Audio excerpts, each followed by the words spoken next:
What's up, fight fans? This is Kurt DeVille with Counterpunch Boxing News, and it's time to do some counterpunching today. You know, I was just going through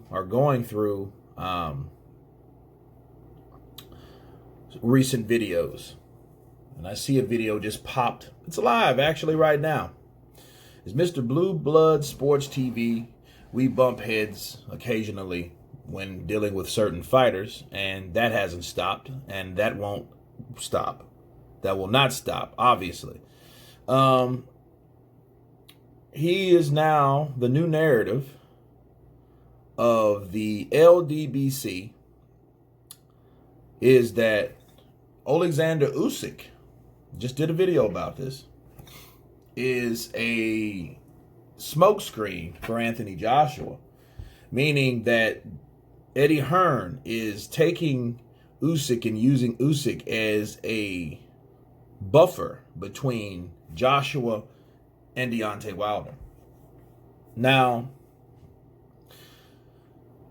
first off, I don't believe that. I'm going to tell you why. Regardless of what Eddie Hearn's intentions is, I think what this is Usyk is a guy that always wanted to fight the heavyweights. You have to beat Deontay Wilder and Anthony Joshua. Well, maybe not Anthony Joshua no more, because he doesn't have the belts, you know, and that's a whole different story. Usyk still wants to fight him for a reason I'm doing a video about later, but he wants to do exactly what he did at cruiserweight. That's his objective. But I mean, he has to get his feet wet first. Okay, so he knows Deontay Wilder currently is the WBC heavyweight champion of the world.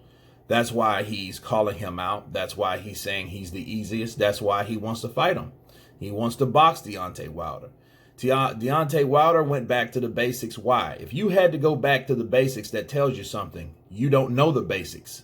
You did things without really knowing. Okay, he wasn't properly trained, and if he was properly trained, he didn't even follow or learn what he was trained, or what he was taught, rather. So, from him saying that a smokescreen is to help Joshua, no. Joshua is a guy that has his own set of problems right now. And then Joshua's problem was trying to set up a fight with Deontay Wilder, which that fight looked nearly impossible. Okay? And smoke screens, like the $50 million smoke screen, you know, Deontay Wilder, first of all, in case you guys don't know, Wilder emailed Eddie Hearn a possibility of a fight. He emailed him and said, hey, I have $50 million, you know, and I would like to fight Anthony Joshua. And, I'm paraphrasing, but yes, kindly, sincerely, Deontay Wilder. Well, Deontay Wilder, like a boss, like Floyd Mayweather, emailed Eddie Hearn. It was an email. I don't know why he didn't just call him, but it was an email. And Eddie Hearn responded back, okay, we're interested, right? Then Deontay Wilder, I think, got into Anthony Joshua's. He messaged him or mentioned him like, hey, I have $50 million. If you're a man of your word, you would fight me. Anthony Joshua was like, let's roll, right? Well, when it was time to send over the contract for the $50 million, as we know, there was no contract to be sent.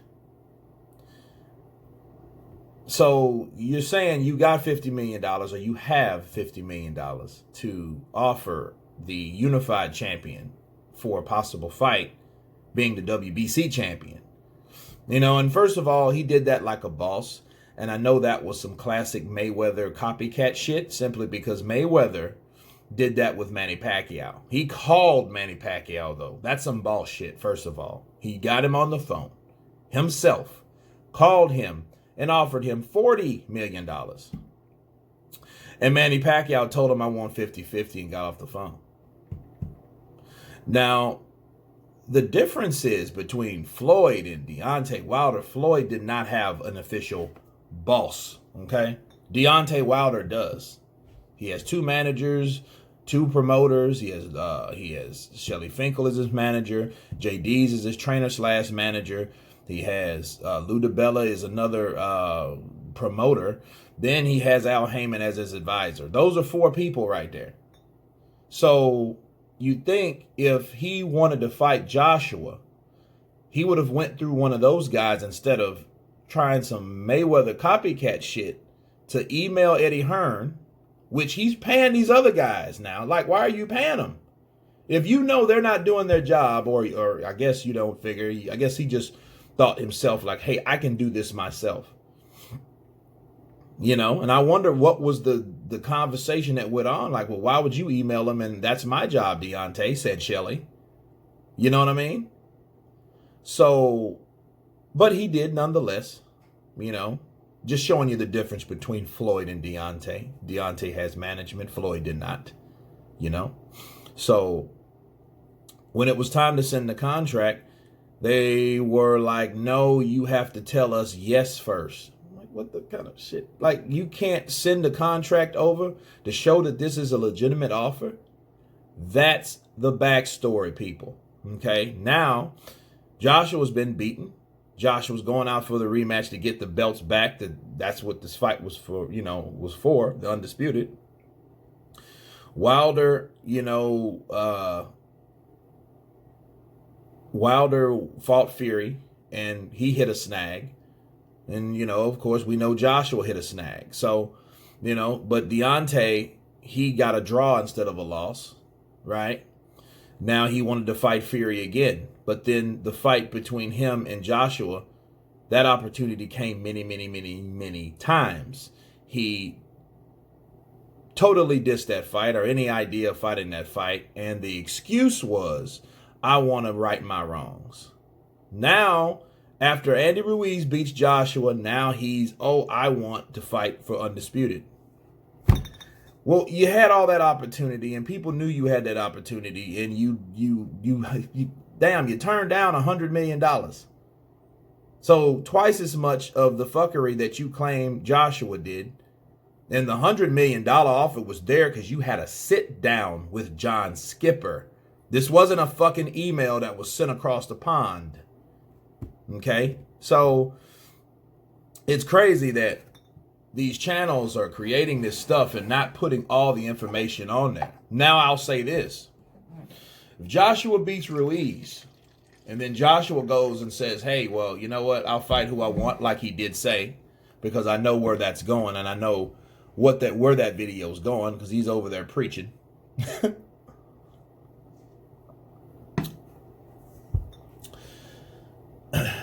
Joshua would then have to continue his journey for undisputed. You know, probably not the next fight, but maybe the fight after that. You know what I mean? Like, he can fight in England. He gets it back. He can fight in England. Then come back over here to pursue that particular fight with whoever at that point. Because it might not even be Deontay Wilder at all. So we might just be talking about something that hasn't been written. Okay? Because Deontay Wilder, now he is so certain that he'll beat Tyson Fury to the point he all of a sudden doesn't want to fight him. But that was for a whole year you chased this guy. Well, he chased him for about 6 months. Let's be fair.